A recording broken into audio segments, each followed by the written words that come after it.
I want to talk about Cascadia. Cascadia is a board game, and to say it like simply, it's great. I had a good time with it. The people I played the game with had a pretty good time as well. It's a fun game.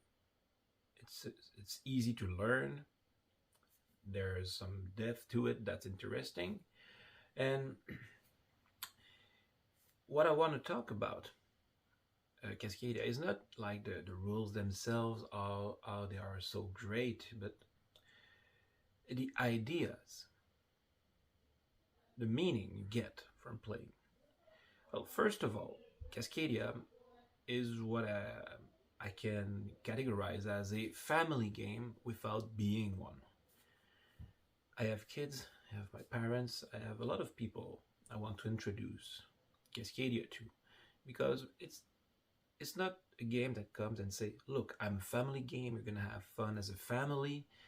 For me, these games are kind of not fake, but there's something about them that, for me, misses the point about games. The philosophy of games as ritual develop the ideas that when you play a game,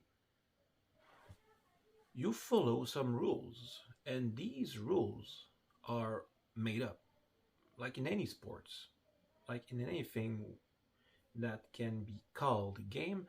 The rules are made up, but by being made up, they are trying to convey a meaning, a sense to your action.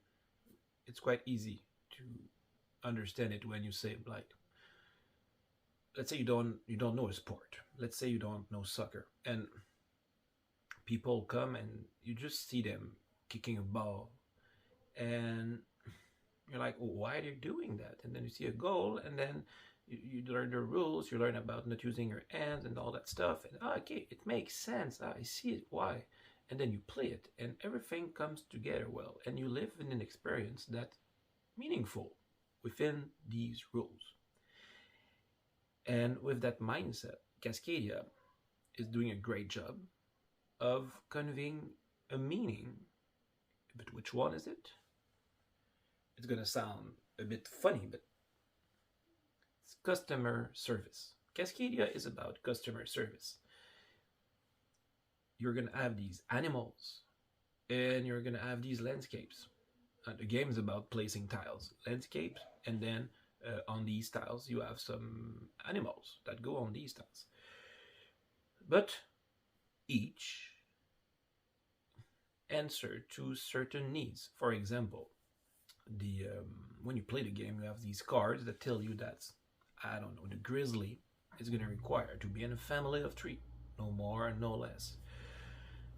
So you develop this kind of attachment to the pieces you play because you get to know the needs of the birds, of the fishes, of the bears, and the wapitis. You get to know, like, okay, these pieces make sense when I place them that way, and I need to please them. I need to please the wildlife.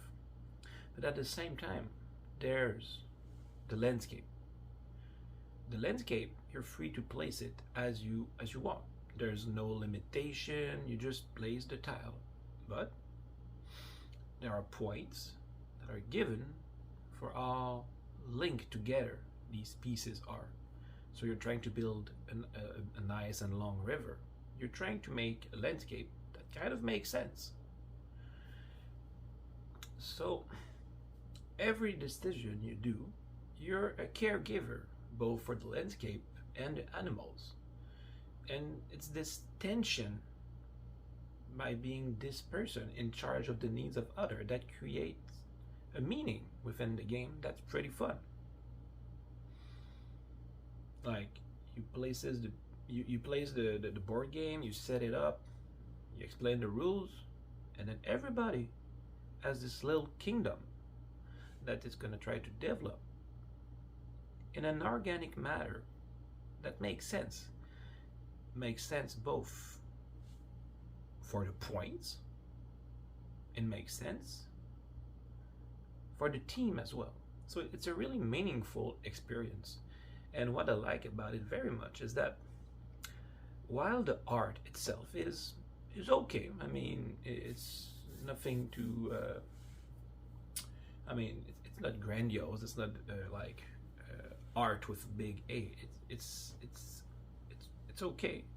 I think that's a good point actually, because it let you give meaning to the game. Like on the cards where the points are, there the art is more evocative.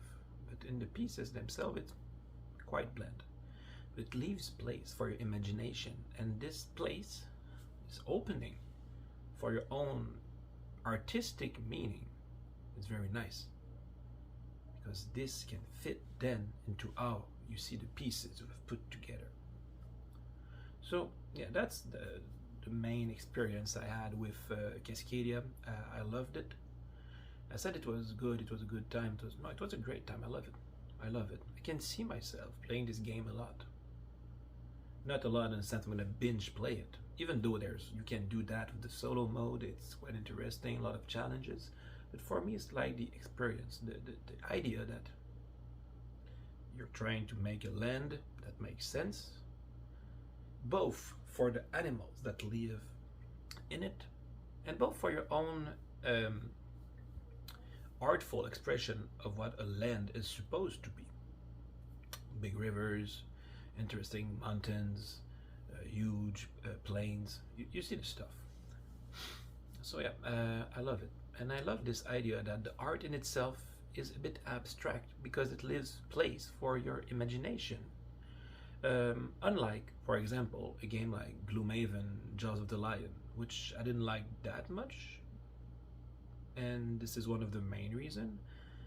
I found the art direction to be made in such a way that you cannot imagine yourself in this world in a meaningful way, because the art direction tries to hold and maintain that meaning, while in Cascadia, because it's more abstract, in a way it's more concrete, because you're more active in the creative process. So yeah, so I think there's a lot to love about Cascadia.